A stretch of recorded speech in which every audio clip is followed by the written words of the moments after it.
everybody, and first of all, maybe also a quick thanks to Corinna and Max for organizing this and also for surviving Corona. Actually, it's not easy to do conferences, and it's also not easy to make a full house. So therefore, maybe thanks to you. I'm not writing any WhatsApps here. You can believe me. That's my notes. That's basically a modern way of taking notes. And with this, I would like to welcome Stefan Paxman here from LBBW, one of the larger banks. He is basically very soon heading the digital department of Landesbank Baden-Württemberg, and with this also digital assets and so on. He will present himself briefly in a second. Then next we have here Jessica Holzbach from Berlin. She's working at Pile. That's a company directly in the crypto assets domain, directly working with DeFi, apparently therefore also subject to regulatory developments. We will hear from her more about this in a second, and again she will also present herself in a second. And finally we are also having here Jan Brzezek from crypto assets, crypto finance. This is a Swiss company having been acquired by Deutsche Börse, so you have to explain to us whether you are still Swiss-based crypto finance or Germany-based Deutsche Börse, but that's also up to you to explain this to us. Maybe we do a quick introduction round. For those of you who just came in here, maybe you also briefly present yourself. Maybe some people have just joined us very briefly, and then we do the round.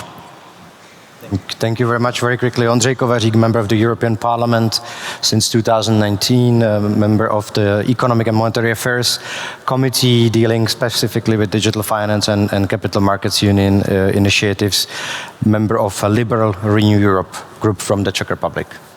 Perfect, welcome. Then next, Stefan, please present yourself and also, of course, your projects at LBBW. Absolutely. Thank you. Name is Stefan Paxman. I'm in charge of digitalization and innovation within LBBW, the largest Landesbank in Germany, and also responsible for strategic digital projects. And certainly digital assets is one of the digital topics we are really driving forward. And let's put it that way, if you're looking for a regulated partner as a universal bank in digital assets, then LBBW is certainly a future partner which you should choose. Thanks much. Jessica? Yeah, hello everyone. My name is Jessica Holzbach. I am a FinTech founder. I previously founded Penta in Berlin and now founded Pile Capital. And in between I also started to invest. So I'm an angel investor together with EQT. And today, speaking mostly for Pile, where we do crypto as a service. So we wrap different crypto products into APIs for FinTechs and banks to apply into their front end. Perfect. And we will try to not let you two collide here. We will try to make this as smooth as possible. So And Jan, please present also yourself. Yeah, hello everyone. Thanks very much for the invitation. My name is Jan Brzezek. I'm CEO and founder of Crypto Finance. We're now part of Deutsche Börse Group. We're creating trust in the digital asset markets. We are executing trades for financial institutions. We do the settlement, clearing, and then the custody as well, and tokenization projects. So enable the banks that they can get into this new space. Perfect. Thanks, everybody. And with this, let's start into this discussion. We have structured the storyline in 3 parts. First of all, we would like to talk about crypto assets and decentralized finance. And that's basically decentral protocols, decentral tokens. And then subsequently, we would like to talk about the tokenization of assets. That's a different regulatory regime. That's why we split this. And finally, at the end, we would like to highlight potential aspects on the future outlook. With this, maybe let's start with a little anecdote from myself. My experience now after a couple of years dealing with crypto assets is that everybody is going through this kind of journey. In the beginning, he starts with Bitcoin, NFTs, whatever, and he's very, very skeptical, or she is very skeptical. Then people are diving into the topics, then they suddenly discover Bitcoin, Ethereum, and so on, and they get a little bit more fascinated, and they are losing some of their skepticism. Then the journey continues, but the point is I would like to make is here that this journey of getting acquainted with all these technologies is that it very often takes years to understand what's going on in the field. In my personal opinion, you cannot understand Bitcoin, Ethereum with a half-day workshop. You have to really dive into this over days and weeks and sometimes months to really understand the full breadth of what's going on here. So therefore, its education is key, but it's not easy because a day workshop or a half-day workshop is not sufficient. And last point here I would like to make in this beginning. This morning we had a TV recording at the Frankfurt School. People from the TV channel Arte were with us, and they wanted me to talk about Bitcoin, and then later on today they are visiting the ECB because they want to get their opinion on the Bitcoin. And why am I telling you this anecdote? Because things like this did not happen 2 years ago. 2 years ago, journalists asked me and you, what about criminal financing, what about AML, what about electricity consumption, and now the narrative is slowly changing. And what I just told you will be publicly available in autumn. Right? So there will be like a time lag for recording all this for half a year. So you can see by this anecdote where journalists are standing right now, what is their narrative, what is their storyline, and then the public, by watching television, will see this in autumn. So therefore I would expect we will having a very, very interesting year ahead of us with all kinds of domains, and therefore now let's start into the discussion.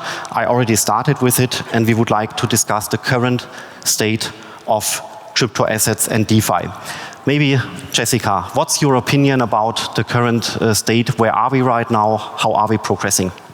Yeah, I mean, it's quite interesting. So I founded Pile a year ago. Last year, the market looked quite different, right? The demand on, especially since we have banks or fintechs, also crypto companies as customers, the demand was super high. Everyone wanted to jump on the wagon. And now it's not only, I would say, the crypto market that cooled down, the famous crypto winter. It's everything that cooled down a bit, especially in startup funding and the startup environment. We see insolvencies happening almost every day at the moment. Every time I open the newspaper, there's a new startup that went bust. So this became the norm. And I think this has a huge influence if you build a company that is so close to the market and is so volatile. And I feel still we see quite a lot of ripple-on effects of the FTX crash down, which is obviously normal since it was, I think, the third largest exchange at that time. And I think we still will see some more effects there. On the other hand, in the beginning of the year, the prices went up again, and I think every time you see like this slight upwards trend, the demand also increases again. So for us, what this means is that we are trying to build a company that's a bit more resilient. So we are more on the infrastructure side. We want to enable people to trade. We want to enable people to kind of get this hurdle and get into crypto. And for us, whatever activity is there is actually helpful, because as long as there's activity, people are like willing to get into the market, willing to trade, and willing to try out new things. But yeah, I think the times are still interesting. We will see how this all unfolds also this year. To provide some context, you are addressing retail people, that's private individuals, or is it basically also corporations? We are actually a B2C or B player, so we are similar to, probably a lot of you know, banking as a service, where you have a partner that then provides their products to the end customer. This is the same for us in crypto as a service. So we have APIs that we provide to partners, which I unfortunately can't disclose yet. They're all still in private beta, and they basically provide, for example, wallets to end customers or products to the end customers. An infrastructure play. Jan, what about you? You are dealing with different customers, I guess. Yeah, absolutely. But I wanted to make 2 points. First, for me, I founded a company back in 2017, and as some of you maybe remember, the price was $1,000 per Bitcoin. We went up to 20,000, and then it went down again. So the period we are seeing now, the last 12 months, is not the first time. And before me, many others have seen previous circles or cycles in the space. So that's just one thing you should always keep in mind. If now everyone is very concerned about the market, is it going to zero? No, it will not. You just need to zoom out. And when you look at the chart, I mean, mean, we always have higher lows and higher highs. So for me, it's a long-term still uptrend intact. The second point is what we shouldn't forget is that we had a lot of private equity, venture capital investments seen in the past 2 years. A lot of crypto companies, especially on the infrastructure side, they have received a lot of funding. They got very, very bright and smart people into the business. They are building stuff. I don't see less activity on the building and the further development of the technology than what maybe is assumed or is perceived by the media. A lot of people think, okay, no, there's nothing going on anymore at the moment, but no, it's not the case. I mean, we have seen the Ether merge last year and many other developments which are very promising. So I'm quite bullish on that. And as well, we see that the demand is coming back, even though banks always have a more long-term view on something. They have budgets for something, and then if they have decided to get into space and do something in innovation and digital assets, then they're just moving on. I don't see really there kind of a stopping of projects. However, obviously, with what happened with FTX, everyone is much more aware of counterparty risk, which they should always be, and now they are more reassessing their strategy. Is it the right approach we are taking, or should we work more with someone who is more established or regulated? So you would argue that the Bitcoin price is not mirroring what is happening in reality when people are sitting at their computer and programming something? Yes, absolutely. Yeah, perfect. What about the larger banking side? Banks are there to also scale innovation once they are adopting it. That makes them apparently by design a little bit slower. What's happening at LBBW in the crypto asset domain? We talk about tokenization later. Well, if I may take what you just said on the FTX crash. Basically, for us as a bank, it was just a perfect moment. Because you could just see that regulation is actually so important. If you just act as a non-regulated company, things like this can happen. And that's what we are actually standing for actually centuries. So we are really looking at regulation is actually nothing which is harming you, nothing which is stopping us from doing business. But it's actually enabling a real business, a reliable business, a trustworthy business with continuity. And exactly as I said, Jan, it might take a bit longer at the very beginning, but therefore we do it in a right space that especially corporate customers, institutional customers can rely with the business parts on what we are doing. So therefore on the crypto side, I totally agree. We might have a winter, but I mean here in Frankfurt, winter is actually 4 weeks. So it's probably passing by relatively quickly. So we have to see as banks that we don't miss the time. And you're absolutely right. If I see in the space, I mean, very often we've got some non-banks being very active, also on crypto topics, etc. And I'm not sure whether we as a Landesbank especially want to engage in crypto trading for retail clients. Maybe, maybe not. But basically, we have to be ready when our customers want to be ready. I think that's exactly the part. Maybe the crypto winter, which actually started, just gave us some time to think about it properly, to start with the engagement, to start with building up the baseline services in order to be there when maybe in 1, 2, 3 years, winter is really more into springtime and summertime. So therefore, I do agree. The topic is not gone, absolutely not. But the focus is much, much more on regulated players and regulated offerings. And I think this is a tricky part, how to position, for example, other startups, non-banks, in comparison to the regulated requirements. And by the way, I just have in mind here, I think last year or 2 years ago, you said Bitcoin will be 300,000 euros one day. I think I read it somewhere. Maybe in the long future. So we have to talk then when the price is up. But basically, prices on Bitcoin, you can't understand why it's going up, why it's going down, so therefore you could also go to Bad Homburg just to gamble a bit on roulette. But I'm pretty sure it will not just fall down. So we have to accept it's a new digital asset class, it's a new digital asset business model, and we have to be ready to serve our clients. Absolutely. So the key point is also you're making the FTX disaster and the other disasters we've seen have not led you and your colleagues to close down crypto projects and so on. Yeah. Absolutely not. Rethinking it and just focusing on the real necessary points, but not stopping it, not at all. Perfect. And Ondřej, you already explained it to us previously in your speech, but maybe also what is the key essence about the current state of crypto over here in Europe, especially with the regulatory background? I think the idea of a regulatory framework was exactly actually to address these imbalances of how the crypto is actually treated by supervisors, but also by regulated market players. And I think there's a lot of developments also when we were preparing the regulatory framework that we saw. At the beginning, when MiCA was proposed, there was a lot of interest from banks. It was 2020, 2019, the COVID pandemic hitting, but still a lot of free capital available, banks actually looking into various options of investments. And there was a lot of promises in terms of if we have regulatory framework for crypto assets, then we can actually engage better. When we were finalizing MiCA, I haven't seen banks much in the discussion. The global crypto exchanges completely over, they've taken over the discussions. But I think now we see the interest. But that's why I also mentioned the non-crypto regulation that we should also look into. For instance, we are currently discussing the prudential framework for banks, so the Basel rules transformed into the EU legislation.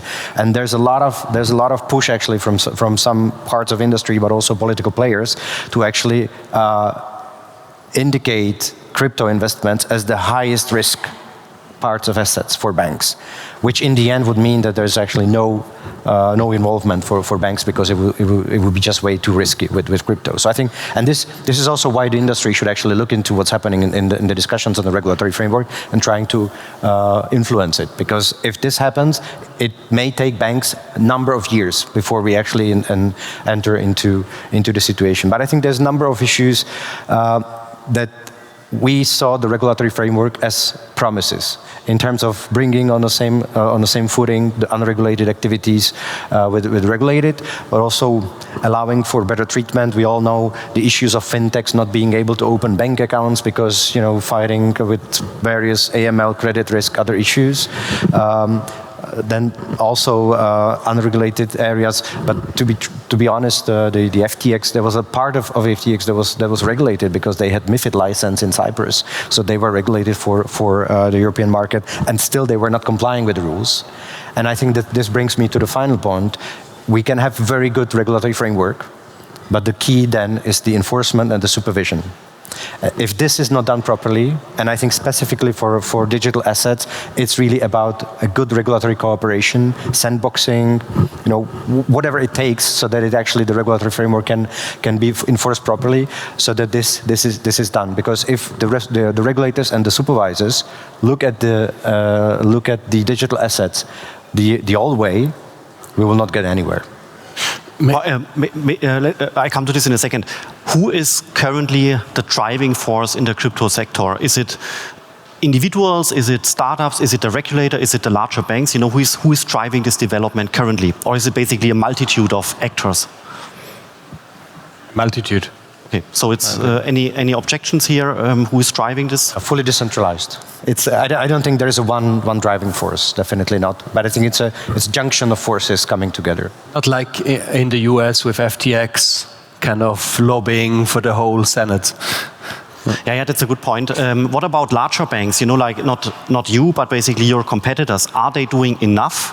Have they understood the potential of the technology? Or would we love to see more action on behalf of larger banks also having larger budgets and so on? Well, I mean, I think we have to differentiate between two business models. One is a retail model.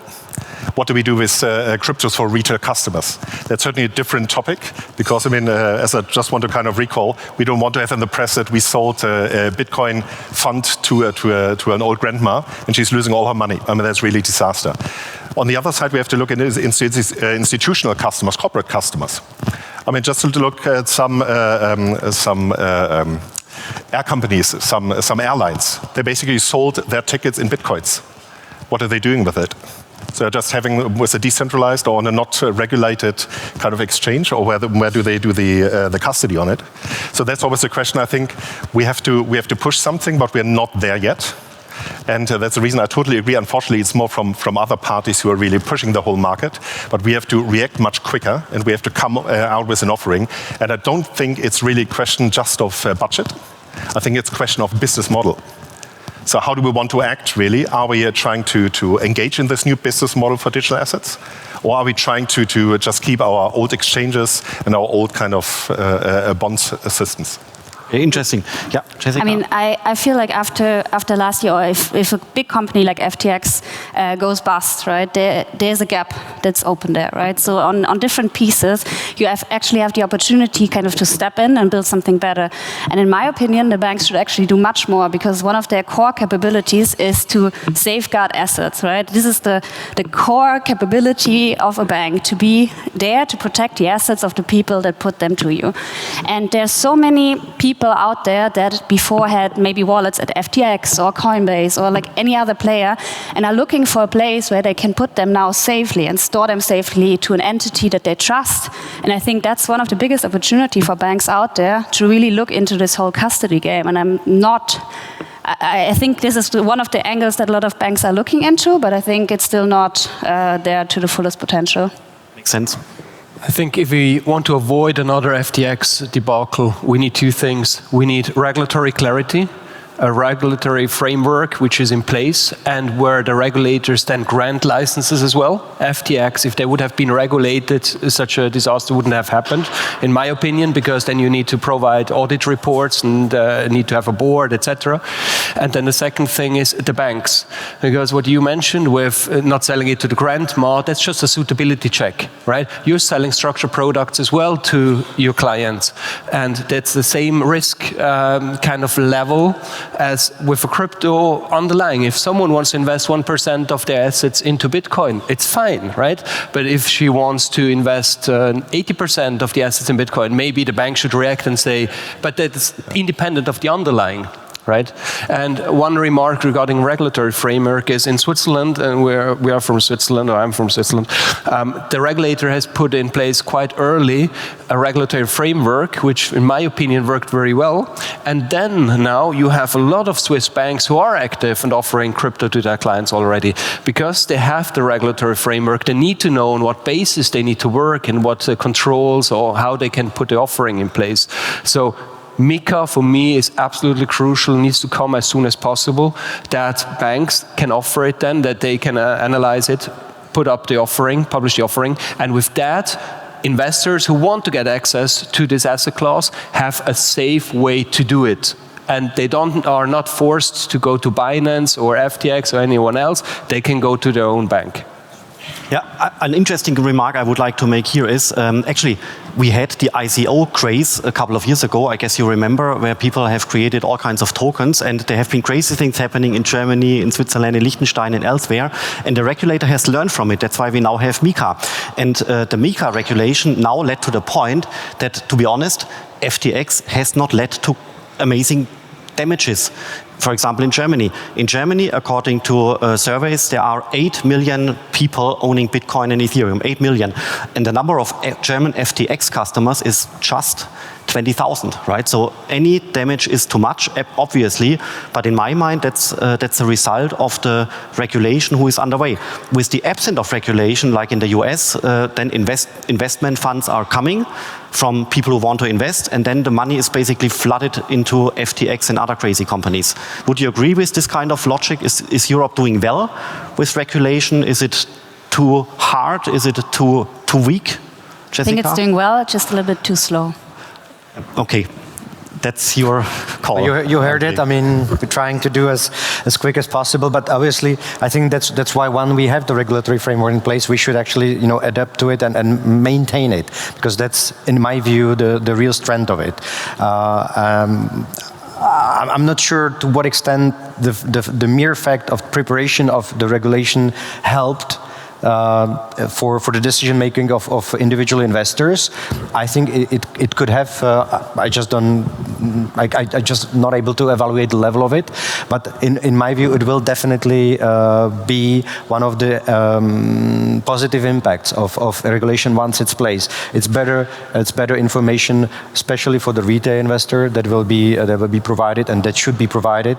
But again, I think we would have seen potentially less impact with FTX if the MiCA was there, but I'm convinced that the MiCA would never prevent the full extent of FTX, even if it was in place. Because first, it was located somewhere else outside of EU jurisdiction, and second, there was actually lack of supervision, even from those authorities that were actually giving licensing. So I think some level, it's always about how far we can, in supervision, reach into the functioning of the company, specifically if it's outside of the European Union. But definitely some parts of it could have been prevented. But it's a question of the governance, and I totally agree. MiCA will give us the challenge to do the governance properly, and that's exactly what especially banks are kind of used to do. I mean, if we can do something that's really having a proper governance or regulations, maybe sometimes too much. That's the reason why KYC process sometimes takes too long. But I totally agree. This will be a booster. And this will be really supportive for much more business models we actually these days don't even think about. So nowadays we just have to kind of, it's a hand in the egg problem. So where do we start? And sometimes we probably engage in some services. For the next 2-3 years, we might not earn a single euro on this one. But nevertheless, we have to be ready when in 3, 4, 5 years the business starts, because then it would be too late just to initiate by that time. So therefore, MiCA is absolutely positive. So, with this, I would like we are closing the topic around crypto assets now and moving over to tokenization of assets or digital securities. Maybe, Stefan, you continue and elaborate a little bit about where are we right now with regards to digital securities, for example, in Germany with the elektronische Wertpapiergesetz in place, which sounds in English much better. It's called Digital Securities Act. Absolutely is, yes, that's true. But basically, well, in LBBW, we started about 4 years ago already with some beard bonds on the blockchain with Aruba or Weinberg DLT. Maybe we've been too early for the time because we had a really good start, but then we didn't see the need really on the market and we couldn't push it forward. But now it seems to come back, and we can see it on different other terms. I mean, if you look at SocGen, for example, who've been really active and actually using a stablecoin on DAO now, which is quite interesting actually. So it's a really good step forward. Or if you look internationally, Raiffeisen Bank International, they're really doing a lot of pilots in tokenization with security tokens, which is also driving the business because people see, okay, there's a real use case. It's not just about illiquid assets where we just try to tokenize some kind of art or digital sound. This is a kind of gaming field, but the other one is real business parts. Also with EIB, with the Venus project, I think there really come up a lot of interesting new challenges, interesting new ideas. I think the major question is actually, what is a new part we can do in this tokenization part, which we couldn't do under EWPG? Because very often it's a question, do we need 24/7 service? Because the market makers are not there 24/7 either. So how do we engage our customers in accepting this kind of business model? I think that's the overrunning questions. The tokenization is actually even more important for us because it helps us to generate new models, new services, new products. I think that's definitely a step we have to move in, and we will move in. You're talking about tokenization of bonds, of bearer bonds. For example, absolutely, for bearer bonds, but also on other security assets, because they are kind of as a new class which we can deal with in a completely new way and different way, where we can also serve other customers than we have so far. Okay, perfect. Anybody else? Maybe Jan, what do you see in Switzerland about tokenization of assets? You know, we had these narratives out there, tokenization of real estate, vintage cars. Now the new narrative is tokenization of carbon credits and so on. How is this evolving in Switzerland? So I think there are two topics or two things you need to look at for tokenization. One is tokenizing existing securities, so existing business. How can you do it better? How can you do it more efficient? How can you do it more regulatory compliant? And then the new asset classes. And I'm not talking about just art, but just from a wealth management perspective. In Switzerland, obviously, it's quite important. You could tokenize the client's wealth, not just the bankable assets, but they have much more, from real estate to collectibles to patents for corporates, for example, machines and so on. So you can give the client a holistic view on his wealth, which is super interesting, especially when you enrich it with additional data from, okay, what was last transaction price, etc. You could move the asset when he sells the asset, he can move the token as well. So you have the transparency on the provenance, and there's so many more use cases, but I think much more now is focused on tokenizing securities, not just bonds, but all kind of like structured products where you really need to collaborate with others. Most important thing, you will not make a lot of money with it right now, but you need to get engaged in it, otherwise you will be too late, because this is really like a new technology, new concept. The whole financial market infrastructure will change. Who will do what with whom? It's not that we're going to have custodian banks or fund accountants or then distribution partners anymore, but who transfer the assets directly? That's going to change everything in the next 10 years.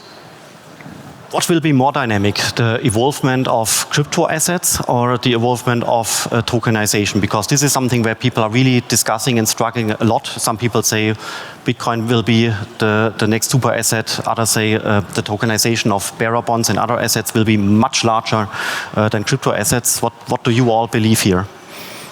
I guess it's a matter of the definition of what a crypto asset is, right? Let's take the top 5. Okay, traditional assets. Any opinion? I'm more on the crypto asset side. Crypto assets? Well, definitely look into tokenization, not crypto assets, because we've got a completely different model we can really push to the market. Do you have an idea from looking?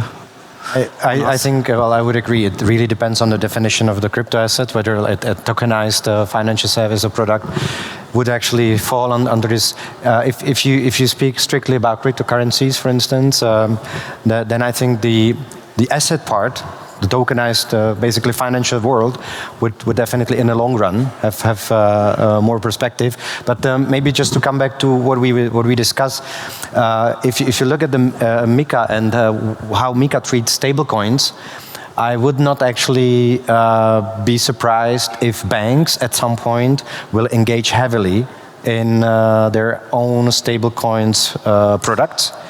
And I really believe that there's a huge potential in there, specifically as a counterweight or counterbalance for the central bank digital currencies, if launched, because this will be a logical step from the commercial banks to launch their own stablecoins under the MiCA framework, especially the electronic money tokens, pegged to one currency, which will be the euro, but fully, you can do it already now without any specific license. Banks are actually, they are in better position in MiCA for launching such stablecoins and to counterbalance the disintermediation risks that may be occurring with the introduction of central bank digital currency. So I would really rather look in the long term in issues, for instance, like bank stablecoins or bank groups stablecoins be launched and introduced on the European market. Especially issuing stablecoins is now a profitable business because you suddenly have positive interest rates. You know, it was not profitable 3 years ago. And but I would agree, but we shouldn't discuss too much about the digital euro because then we would have to extend the agenda by 1 hour. But let's come back to the tokenization of assets part. Who is driving this? Is it again startups? Is it larger banks who have the regulatory arrangements under control? Is it the regulator who is driving the tokenization of assets part? Well, if you look into asset tokens, it's definitely the non-banks. You can see that they are much more active. On the security assets, I would definitely say that's the banks, and we can actually see a couple of pilot projects just having been started. So I think that's a typical bank business where we are also coming from, where we have an established business relationship. So I would definitely assume this is something we drive more as banks, although it probably needs still a bit more time to have it in a proper size of the market. But nevertheless, that's a typical banking business. So therefore, I think banks should be in advance. Jessica, would you agree? I mean, maybe more from a personal taste. I think, especially as it was said, that tokenization is much more about gaining efficiencies, being a bit more productive, putting real-world assets into digital. And I think yes, there are a couple of carbon startups and there's things happening there, but for me this is just not as interesting as going into DeFi, really changing the way how we bank and how we use our finance system. So I think if as a startup we really want to think big, you should basically go on the other side. And then on tokenization, it has just much more and much bigger gains for existing players that can improve their cost structure. So that's why I would see the split there. I agree. I think for a bank it makes totally sense to drive that forward because it's their core business. But I would not forget the whole new asset classes. So all the non-bankable assets, super attractive from a bank perspective to increase the assets under management or to give the client a more holistic view on the assets. And I think in Germany we're especially going to be more work with banks, and banks will do it. In more emerging markets, we're going to see DeFi seeing a rapid growth of adoption because they don't have these services, right? So that's what's really impressing me is the whole cryptocurrencies, DeFi applications, lending, borrowing, etc. is seeing a super adoption in emerging markets. Yeah, that's once again another topic which we could discuss, how the crypto assets technology would impact financial inclusion in countries where institutions are not that well developed, like over here in Europe. I would like to ask you one point about the tokenization of assets, because if you go back in time for 4 or 5 years, at that point of time, many people, including myself, we argued that there is crypto assets as a silo, and there will be tokenization of assets as a silo with enterprise blockchain systems as entirely separate systems compared to crypto assets. But if you are now talking about tokenization of assets, very often on the base level, you have crypto assets, for example, Ethereum, as the base layer where you are installing the digital securities. Will it stay like this, or will we see also maybe a comeback of enterprise blockchain systems? Or put it differently, are enterprise blockchain systems still alive, or are they dead? I have a very strong opinion on that.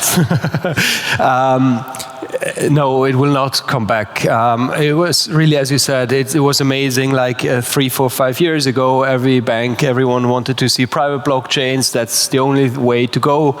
And now with the right regulation in place, banks realize, or those clients realize, okay, no, that's just a distributed database. What is the advantage of it? So they're all moving to public blockchain. I think that's the true layer. In the future, we'll see many different public blockchains, which are then for different use cases. And I think whatever you spend on private blockchains at the moment is thrown out money. It's good for you to teach your management and to get ahead or move in the process, but that's not the goal. It's really like you're gonna, at one point in time, you're gonna move to a public blockchain. But this would then also imply that in case a bank is doing digital securities, it also has to be able to do custody of crypto assets, because otherwise you cannot access the digital security on the base layer Ethereum, right? Absolutely, no. That's what my recommendation is to all the banks and asset management financial institutions is play around with Bitcoin and Ether, then you understand the concept of a blockchain, and then always later on you can expand to tokenization, because if you can store Bitcoin and Ether, you can store as well tokenized BMW shares, Allianz shares. That basically requires, Jan, that you have to do the baseline services first. So that's the reason why you have to establish a proper custody service. And you don't have to decide now what the product will be at the end of the time, because it might take a couple of more years. But basically you have to just engage in custody, in register, etc. So that's what we have to look for. That's what we are looking also into to be ready. And then, I mean, we haven't decided. Do we do Bitcoin, or do we do Ether, do we do DAO, whatever. But we want to be ready when the decision has to be made. But the question is, do you really need to run the infrastructure yourself, or you just, like you do now, work with sub-custodian who are specialized on that? I think a lot of financial institutions are currently still thinking, okay, we need to own everything. But in the traditional world, they are not doing it themselves neither. So why should they do it in this new world? Yes, maybe you have some applications, but most of the banks are not really aware of the unknown unknowns, of all the risks which come with it. And I think that's probably more an issue we're going to see in the next, after FTX, the next big debacle will be a financial institution who doesn't really understand what they're doing. Yeah, with this, I would like to ask you to provide a quick round for the last question we have. What about the future outlook of crypto assets and tokenization? What would you recommend to banks, individuals, students? Should they deal with this topic? If so, should they avoid enterprise blockchain systems? So what would you recommend to be able to use the full potential of this technology in the future, in terms of future outlook? Who wants to give it a start? Jan? Get engaged, learn about it. Frankfurt School of Blockchain does really good courses and events. No marketing here. No, but really learn about it, get into it. It's a journey, it's mind-blowing what's happening. I come from a traditional space, I had no idea what's happening here, and it's super exciting. Play around, download a wallet, transfer some bitcoins, a fraction of a bitcoin to your friends, and engage yourself with this technology. It's going to be the future. Well, that would have been my first point. No, I think that's exactly also what you said in the beginning. That's how everyone started. It's always the learnings that you get when you really do it yourself. You download a wallet, you see it in a browser extension, you see how clunky it still is. Do you really trust them? Yes, no. I feel like you learn a lot where there's room for improvement and where you could basically jump in. And maybe that's the entrepreneur in me, always seeing the opportunities. I do think in the future we will see quite a divide on either banks, startups, or other players focusing on what their core capabilities are. And that's back to the topic. Really, players should focus on what in this whole value chain is there, what are they good at, right, in providing value to the end customers. And I think that will be kind of the future of how the market will develop. It will be more fragmented. You will have different players more on the infrastructure side, and you will have players that really own the customer relationship and really serve the customer well and be a kind of the trusted entity towards them. And I think that's how it will develop. Well, definitely stay tuned with the topic. There's no doubt. But however, don't just run after technology. Just don't run after because it's new. Just don't run after it because it's maybe a new hype topic. But just always think about what is the problem we actually want to solve. And don't find a solution, and then later on look for the problem, what we actually solved on this one. I think that's a point that it comes back to my issue. First, we need a business model when we want to engage in a service. And if you always think about a business model for cryptos, or for digital assets, for tokens, etc., then it's actually a successful model. It's not the technology which should drive it, but it should be the business model and the applicability which actually drives it. And that's important. I think sometimes it's missing these days. Ondřej? Yeah, I think what is for me fascinating is in this world is actually never take anything for granted. You know, there's things evolving, and I think this is sort of a comparison with the real world today. You know, just never take anything for granted, and I think I fully share your views. You know, engage, test, practice. If I should say on our side, we should provide a good framework, but then we should allow for basically anything which falls within the framework that is acceptable. Think of maybe not only about the problems and solutions, but think of things that actually don't exist. And I'm referring this to virtual worlds. If we speak about tokenization in virtual worlds, this can be actually enormous, a new sphere of activities which do not exist today. So we don't know exactly what to expect. I mentioned don't look only into technology, but I think focus on data. This is very important. What we can actually build using right data. Do we have the right access? This is, I think, also the key point. But I really see a good and bright future in this regard. If it's Bitcoin, if it's something else, I think that doesn't really matter today. But I think the key is the mindset and the sort of forward-looking spirit, which I feel is very much present, especially in the digital finance area. Perfect. To close with, I have two small recommendations. First of all, don't necessarily ask your strategy consultant, ask your kids, because they might be able to trade tokens in 2 or 3 years. I see we are educating these young kids, age of 19. They have 5 years of crypto experience at the age of 19, right? That's amazing. And second point is, once you want to jump into the metaverse, which might be amazing, first of all, make sure you understand the base layer, and this is Ethereum and so on. You should not basically jump over Ethereum directly in the metaverse. You have to follow the journey with first understanding the base layers. I hope you agree. Thanks, and sorry for being 5 minutes over time, Corinna. Thanks, and thanks to you all.